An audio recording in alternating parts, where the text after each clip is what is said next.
Assalamualaikum warahmatullahi wabarakatuh. Jamaah sholat tarawih Masjid Al-Istiqomah yang dimuliakan Allah Subhanahu wa Ta'ala, puji syukur kehadirannya yang telah memberikan kita nikmat kesehatan dan nikmat kesempatan untuk kembali melaksanakan sholat tarawih di masjid yang penuh berkah ini. Salawat serta salam semoga senantiasa tercurah kepada baginda Nabi besar Muhammad Sallallahu Alaihi Wasallam, para keluarganya, sahabat dan para pengikutnya hingga akhir zaman. Amin ya rabbal alamin. Hadiran jamaah sholat tarawih yang dirahmati oleh Allah Subhanahu Wa Taala. Baiklah, sebelum kita melaksanakan rangkaian sholat dan ceramah tarbih, ada beberapa hal yang akan kami sampaikan. 1. Ucapan terima kasih yang sebesar-besarnya kepada Bapak Ibu warga Kompleks Citraland Selebes yang telah menyumbangkan konsumsi buka puasa hari ini di Masjid Al-Istiqomah. Yang akan menyampaikan ceramah tarbih pada malam ini Bapak Ustadz Prof. Dr. Haji Barsihanor MA dengan tema tekanan dan tantangan Gen Z. Selanjutnya sebagai imam sholat tarawih Bapak Ustadz Alvin, insya Allah yang akan menyampaikan ceramah subuh Bapak Ustadz Fuadku mualaf dari Dr. Ardi dengan tema sesuai daftar. Demikian penyampaian kami kepada Pak Ustadz, kami persilakan dengan hormat. Ke Afrika mampir saudara, bawa ransel taruh di bahu, bertaubat jangan tunggu Ramadan karena umur tiada yang tahu. Ustaz, adakah 100.000? Wassalamualaikum warahmatullahi wabarakatuh. Assalamualaikum warahmatullahi wabarakatuh. Alhamdulillahi rabbil alamin, wa bihi nasta'inu ala umuri dunya waddin. Salatu wassalamu ala ashrafil anbiya'i wal mursalin,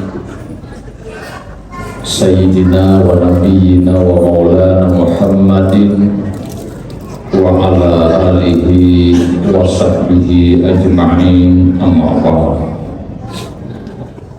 Qala Allah Ta'ala fi kitabihil karim, a'udzu billahi minasy syaithanir rajim, bismillahirrahmanirrahim. Ya ayyuhalladzina amanu qu anfusakum wa ahlikum nara wa quduhan nas wal hijarah 'alaiha malaikatun ghiladun syidad la ya'sunallaha ma amarahum wa yaf'aluna ma yu'marun. Wa qala Nabi sallallahu alaihi wasallam, man ahya sunnati faqad ahabbani wa man ahabbani kana ma'i fil jannah. Sadaqallahul azim wa sadaqa rasulullahul karim.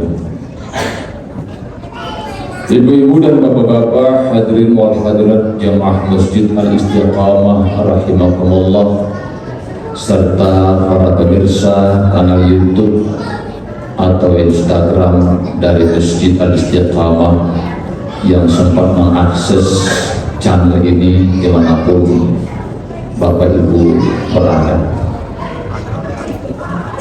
Alhamdulillah, pada malam ini kita semua dan khususnya saya pribadi berada di sebuah masjid yang sangat terkenal sesungguhnya melalui kanal-kanal mereka. Jadi masjid ini cukup dikenal luas sehingga menjadi destinasi bagi orang-orang yang ada di jalan raya untuk salat maghrib di tempat ini, atau salat zuhur di tempat ini, atau salat-salat yang lainnya. Karena termasuk saya sekalipun kalau lewat di tempat ini, kalau maghrib pasti saya singgah di Masjid Al-Istiqomah ini. Dan masjid ini sudah memberi kesempatan kepada generasi anak-anak kita menjadi MC dari kegiatan tarawih pada malam ini. Inna fi syuban amrul ummah wa fi iqdamiha hayataha. Sesungguhnya di tangan generasi kita, di tangan anak-anak kita, persoalan umat, persoalan kebangsaan, persoalan kenegaraan itu diserahkan. Wa fi iqdamiha hayataha, dan hidup atau matinya persoalan umat ini kelak juga akan diserahkan kepada mereka. Jadi Pak Supardi menyerahkan MC kepada generasi baru, karena mau tidak mau kelak saya suatu saat akan meninggal dunia. Jadi tidak selamanya orang-orang yang di atas mimbar itu akan terus di mimbar. Harus ada generasi baru yang bisa menggantikan perjuangan kita. Saya akan kembali supaya jangan sendiri. Bapak juga akan kembali, Pak Supardi juga akan kembali. Semua kita akan kembali kepada Allah, dan saatnya lah hari ini kita mendidik mereka melalui proses regenerasi. Minimal mereka dilatih untuk public speaking. Nah, cuman hebatnya ini anak tadi pakai pantun. Nah, saya dan mikir-mikir apa yang berpikir. Jadi nanti mungkin di akhir saja kalau sempat bikin pantun kayak ini anak bikin 2 pantun, kalah saya. Ibu-ibu dan bapak-bapak hadirin wal hadirat jamaah Masjid Al-Istiqamah rahimahullah. Mari kita perhatikan baik-baik. Orang-orang yang lahir di tahun 1980 hingga tahun 1997, 80 ke 97 disebut generasi milenial. Generasi yang mengalami transisi teknologi dari analog ke digital. Generasi di mana mereka mengerti dan tahu proses perkembangan teknologi atau peralihan teknologi. Generasi yang sangat akrab pada masa itu dengan telepon koin. Masih ingat telepon koin? Masuk uang. Kita main telepon. Tapi ada yang nakal. Itu koin dia kasih tali. Masuk koin, tidak jatuh, koinnya jalan terus. Ini orang pernah ditangkap polisi. Banyak tuh akalnya orang Indonesia. Itu koin akal. Itu pernah terjadi untuk koin dia tali, kasih masuk, nyangkut, main telepon, tidak jatuh. Generasi yang mengerti dan paham ketika terjadi komunikasi, ada kartu pos yang datang ke rumah atau kartu biasa yang datang ke rumah. Pelan kemudian berganti dengan media sosial. Kita tahu itu semua. Itu generasi milenial, generasi transisi antara perubahan teknologi analog kemudian ke generasi digital. Orang-orang yang lahir di bawah 80, Pak Supardi tahun berapa lahir? Oh, 69. Berarti Bapak generasi kolonial sama dengan kita semua sebagian besar. Ini generasi kolonial, generasi yang sangat beruntung karena kita mengalami sebuah proses yang panjang dalam perubahan sejarah, proses tradisional, aktivitas tradisional yang mengakar, masuk transisi digital hingga hari ini ke era disrupsi digital. Jadi Bapak Ibu yang lahir sebelum 80 itu adalah generasi yang sangat beruntung sebenarnya, karena mengalami 4 fase perubahan teknologi yang sangat luar biasa. Cirinya adalah manusia pada masa itu lahir dibentuk oleh alam, tangguh, main bola, berhujan tidak apa-apa. Dulu kalau ada hujan turun kita main bola, kita main di luar. tidak apa-apa. Betul Pak ya? Angin kencang, petir menyambar, sangat ramai. Kita nikmati itu semua. Itu generasi kita. Kenapa? Karena kita ditempa oleh alam. Generasi yang sehat. Kalau mau tidur, tidur saja, nggak terganggu dengan teknologi, nggak terganggu dengan berbagai macam televisi hari ini.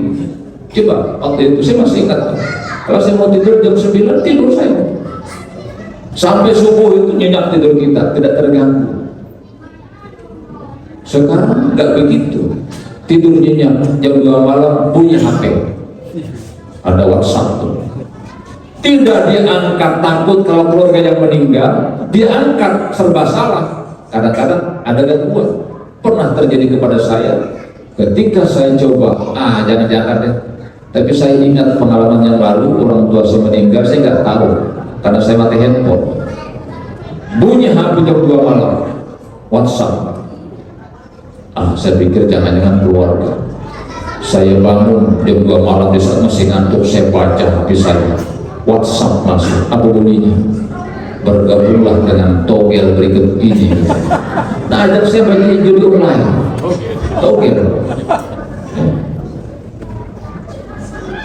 Jadi kita yang lahir di bawah tahun 80 adalah generasi-generasi yang tidak termanjakan oleh keadaan teknologi, tapi kita dididik oleh alam. Coba Bapak Ibu masih ingat, kalau mau makan menggunakan santan, apa caranya? Dulu sebelum tahun sekarang, sebelum 80, kita harus jatuh kelapa, buka kelapa, parut, ya toh. Ibu-ibu kalau bikin menghaluskan kacang, gimana caranya?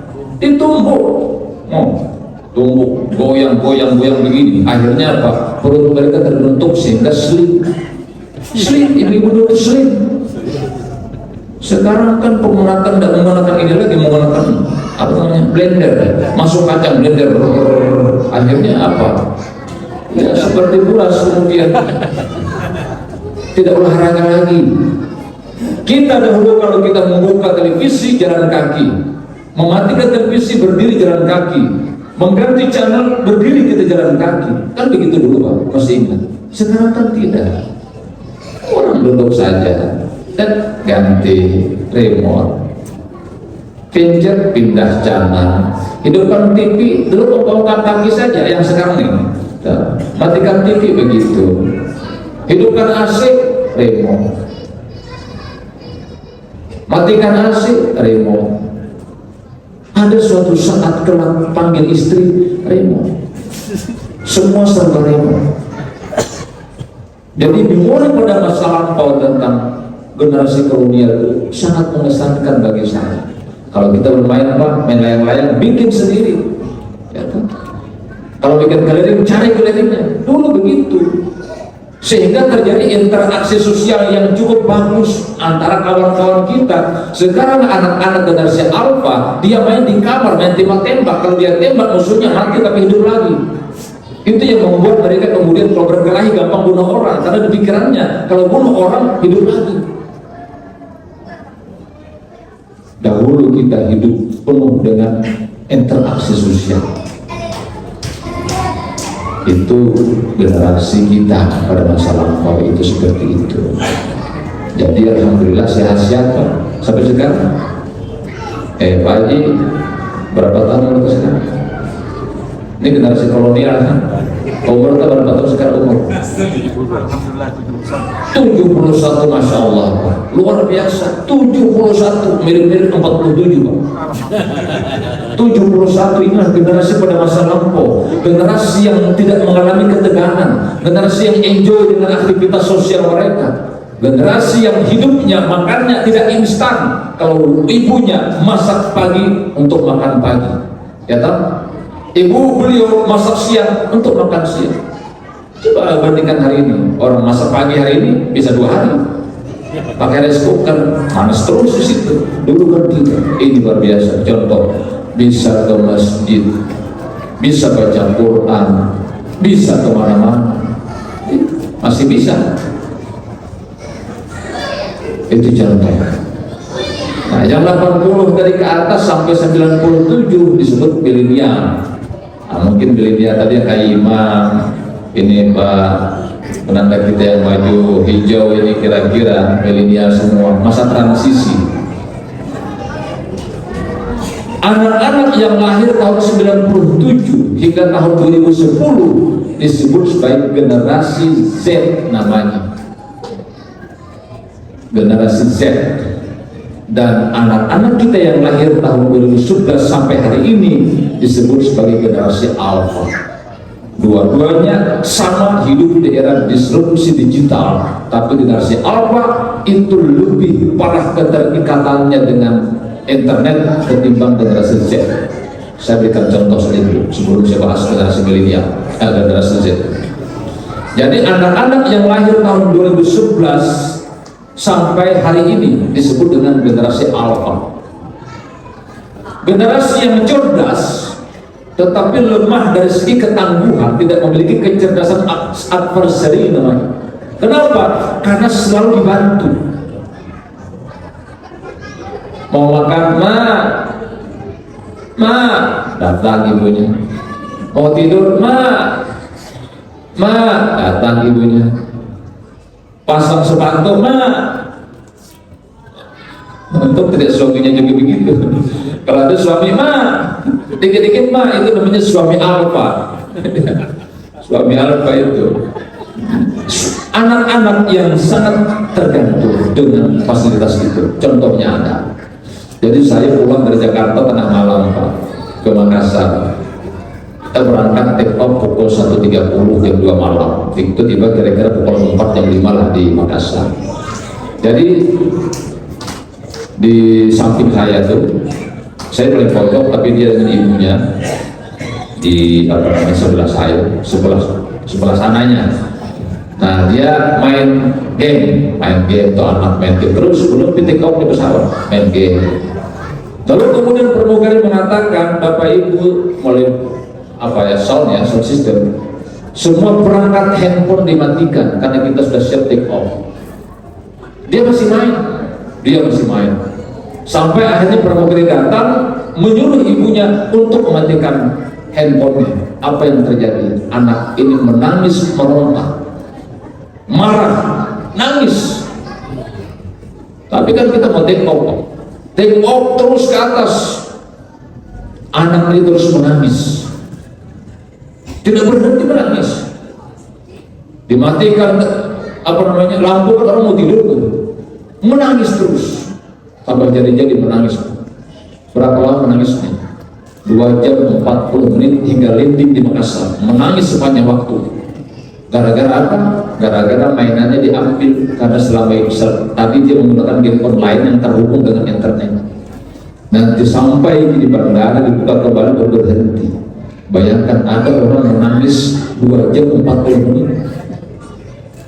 Luar biasa. Inilah yang disebut dengan generasi Alpha. Dan termasuk generasi Z adalah generasi yang belum memiliki risk management namanya. Jadi ciri-ciri generasi Alpha dan generasi Gen Z, pertama adalah mereka yang sangat terikat dengan kebutuhan internet sebagai kehidupan dasar mereka. Seperti ya istilahnya makanan mereka. Bahkan lebih dibutuhkan ini smartphone, keterkoneksian dengan orang lain ketika mereka berinteraksi daripada kebutuhan dasar. Kebutuhan dasar itu makan Pak, dipanggil ibunya, nak makan, nanti Pi. Kenapa? Karena dia masih asik masuk dengan aktivitas seperti itu, main TikTok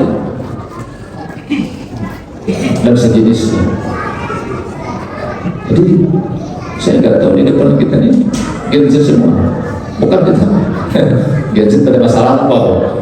Ini gadget yang saya bahas ini gadget yang sekarang, yang memiliki keterkaitan dan ketergantungan yang sangat kuat dengan internet itu. Ibu-ibu dan bapak yang saya muliakan, Allah mengingatkan kita dalam Al-Quran. A'udzubillahi minasyaitonir rajim. Bismillahirrahmanirrahim. wal yakhshal ladzina law taraku min khalqihim dzurriyyatan dha'afan khafu 'alaihim wal yattaqullah wal yaqulu qawlan sadida. Hendaklah kita semua khawatir, merasa takut akan meninggalkan generasi-generasi yang lemah. Jadi Allah mengingatkan kepada kita agar kita waspada, agar kita khawatir untuk meninggalkan generasi yang lemah. Karena Allah sendiri menyukai orang-orang yang kuat secara intelektual, secara emosional, spiritual daripada orang-orang yang lemah. Al-muslimul qawiyyu habbu ilallah minal muslimin ka'in. Gen Z adalah orang-orang yang lemah dari sisi manajemen risiko. Dia melakukan sesuatu, tapi karena dia tidak berpikir risikonya. Pernah Bapak melihat anak-anak Gen Z main standing, istilahnya standing ya, motor itu diangkat di tengah jalan ini Pak. Dia sebelum saya lihat di tengah jalan, gak pakai helm dia angkat motornya. Itu kalau sedikit slip saja, kepalanya jatuh ke belakang, retak. Kalau kaki yang retak masih nggak apa-apa, tapi kalau kepala yang retak bisa bermasalah. Tapi dia tidak berpikir seperti itu karena ada imajinasi dia dalam pikirannya bahwasanya kalau orang mati bisa hidup. Itu psikolog yang menyampaikan ke saya, Pak. Psikolog ini menyampaikan ke saya bahwa anak-anak yang sering main game online yang tembak-tembak itu terkonstruksi di alam bawah sadarnya bahwa kalau orang dibunuh bisa hidup. Itu masalahnya. Sehingga dia dengan seenak saja di tengah jalan itu melakukan sesuatu membahayakan karena anggapannya seperti itu. Alam bawah sadarnya ya, maksudnya alam bawah sadarnya mengatakan seperti itu. Nah ini tentunya menjadi tantangan kita semua. Apalagi mereka hidup hari ini di era disrupsi digital, sebuah era yang terus memberikan tekanan terhadap kecemasan yang terjadi, kecemasan pada setiap individu yang ada. Kenapa? Karena anak-anak Gen Z itu adalah anak-anak yang tidak kuat dan tidak tangguh secara emosional, sehingga ketika mereka menghadapi tantangan dunia kerja, mereka gampang stres, mereka gampang cemas, mereka merasa khawatir. Ada istrinya dengan apa? Bapak pernah dengar mereka bilang FOMO. FOMO itu fear of missing out. Mereka tuh merasa takut kalau ketinggalan gitu. Dia punya istilah-istilah sendiri dalam bahasa gaul mereka yang kadang orang tua nggak mengerti. Ya, saya juga baru tahu kalau BTW ternyata by the way gitu kan. PH apalagi itu. Kepo, macam-macam istilah mereka yang mereka pakai, yang kadang-kadang orang tua itu tidak paham itu. Nah mereka hidup hari ini di era disrupsi digital yang siap mengganti peran-peran tangan manusia dengan peran-peran mesin. Mereka berpikir gimana mereka bekerja. Kalaupun mereka bekerja, mereka harus menghadapi tantangan yang sangat berat. Mereka mau instan. Saya contohkan saja sedikit lagi terakhir. Ada Pak mahasiswa saya yang datang ke ruangan saya minta nilai. Padahal masuk cuma 3 kali. Pak minta nilai. Seperti itu minta kue. Iya, enak sekali dia ngomong minta nilai. Saya bilang, kalau Anda minta uang 1 juta ke saya hari ini bisa saya kasih. Tapi kalau minta nilai itu menggugurkan derajat akademik saya. Orang bisa kasih nilai kalau ada konten yang diberikan dalam kepala mereka. Mereka berusaha. Termasuk juga cara berkomunikasi, karena mereka tidak bisa memilih diksi mana yang bagus, mana yang tidak. Dia WA saya, Assalamualaikum Pak, Bapak di mana? Iya benar, Bapak di mana? Saya bilangnya kayak begini, ini hanya istri saya bertanya begitu. Misalnya minimal, Assalamualaikum, Tabe bro, di mana? Itu tidak langsung, Assalamualaikum, Bapak di mana? Seperti itu saya mahasiswanya. Itulah Gen Z hari ini Pak ya. Jadi mereka itu memiliki diksi-diksi juga kadang-kadang tidak terukur menurut ukuran kita. Tapi mungkin ukuran mereka biasa saja. Nah tantangan terberat hari ini adalah ketika zaman sudah begitu besar berubah melalui era disrupsi digital, di mana peran-peran manusia akan diambil alih ke peran mesin. Hari ini kalau Bapak Ibu saksikan di Amerika, di Cina, itu banyak pekerjaan-pekerjaan yang telah diambil oleh teknologi. Sopir misalnya, sudah tidak ada lagi sopir di dalam taksi. Jadi kalau kita panggil Grab suatu hari atau Gojek suatu hari, kalau kita di sini datanglah mobil itu di depan kita, tidak ada sopirnya, jangan lari. Tidak ada jadi setan di dalam, memang itu auto driving. Di Jepang ada Henna Hotel, semua pelayannya adalah perempuan-perempuan cantik tetapi terbuat dari robot AI namanya, robot yang sudah dibikin secara teknologi, melayani dari A sampai Z, dan itu bisa mengambil alih peran-peran gadget untuk bekerja. Itu yang membuat cemas di dalam kehidupan hari, dan tugas kita adalah mendampingi mereka melalui proses pendidikan di keluarga, masyarakat, dan juga tentu pendidikan formal. Terima kasih karena perhatian Ibu dan Bapak, maaf atas kekurangannya. Assalamualaikum warahmatullahi wabarakatuh.